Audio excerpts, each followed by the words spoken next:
Hello fellow welcome to this video. Today I want to talk about the E50M because obviously this week there was an update and the E50M did get buffed. Now it has 2900 DPM. Now, is it OP now? Well, of course not. But let's see how good it is. And obviously the E50M is an absolutely amazing tank. So let's have a look at this tank and why you should definitely grind this line now. Now, obviously, we already talked about the 3000 DPM. This tank has two main downsides. Let's start with those first. Now, those two main downsides is that the turret armor is a bit meh, and that also the penetration isn't really that great. Nonetheless, 220 AP ain't very nice. However, it's very accurate, has 8 degrees of gun depression, and is also very fast for such a chunky boy. So, it's a very well-rounded tank. So, let's go straight into it. And obviously, a well-rounded tank is always not a bad tank. I mean, certainly there are some exceptions, like the WZ-111-5A, that are just all-round shit. But most all-round tanks, most sort of main battle tank types are gonna be good in some form because obviously they work everywhere. So they're gonna work somehow for you as well. And that's the great thing about the E50 and also the E50M. They are very easy to play. You don't have to have a knowledge of the game or of medium tanks even to play this thing well. Yes, Tiger, that is a very good idea that we're gonna go up. Yes, and that's obviously another thing. On this map, if you go in city, you're doing it wrong. So, yes, even in the mouse, dear Timmy. Now, let's see what we can do here. Maybe the enemies. Oh, he's stuck. I don't know about his gun quite yet. It seems to be the 100mm, not the 100mm, but the stock 280 alpha damage gun. So there's that. So it's that much. Wait, once you spend that much time when you can see what gun a tank is using, you know that you've played too much. And obviously that is something that you'll need to do if you want to get really good at the game. But it's also can be quite annoying if you don't just notice it instantly. Now the E50M is overall a very good tank now because it has about 1 second faster reload than a 7.3. Now it could be 6.9, but then again, that's great. And unfortunately, that's not the case. Now, obviously, the downsides, the main downsides compared to the E50M, as I said, penetration and armor. You can avoid the penetration by simply playing the tank in a way where you don't have to shoot heavies frontally, because to pen a T-54 in the front, you don't really need any APCR, even though just barely. So there is a certain way of playing this tank where you can get rid of the penetration deficit. Obviously, you can't undo the lack of turret armor, so you're gonna have to be quite careful with how you play this thing. Obviously, the turret is very long, so you can't angle to the side either, which is not really great. However, if you know what you're doing, especially if you hold down with your 8 degrees of gun depression. Hello there, yo. Shit. There you go. There's a bounce. It's not too bad. Okay, I mean, obviously, now there's 4 of them left. I don't want to yeet myself out the window. So I'm going to go avoid the yaw, because obviously he's quite a big threat. I don't think that has to be said. But now we're going to try to focus on the 50 TP and the E75 here. Easier shots, easier damage. You haven't really had to fire any APCR yet, so you can play this thing quite easily. If you know just about what you're doing. You don't have to be the good player to really make this thing great. That's what makes this thing great. And that's what makes the E50M Alliance great.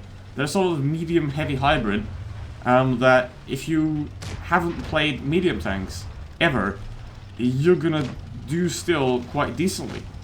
I'd say it's not like a M46 pattern, which is just gonna be like, the fuck you are. This thing's gonna help you to do it quite well, and that's very nice, and that's what this thing is about. And especially with the buff, it's very cool now. One shot doesn't matter. Now we have 20 seconds to kill him, which means just one shot and then he's dead. Actually, I don't care about him. I'd rather take the damage on the E75. That's what I'll probably get. There we go. Boom. That is a very nice game right there in the E50, just like that. It's all about positioning and awareness. Once you know that, you're good and you'll do very well in this tank. So, get into the second one here. It's a T-rate game, which is very nice, obviously. In a T-rate game, you can pretty much just bully T-rates, which is also what makes this tank very, very cool.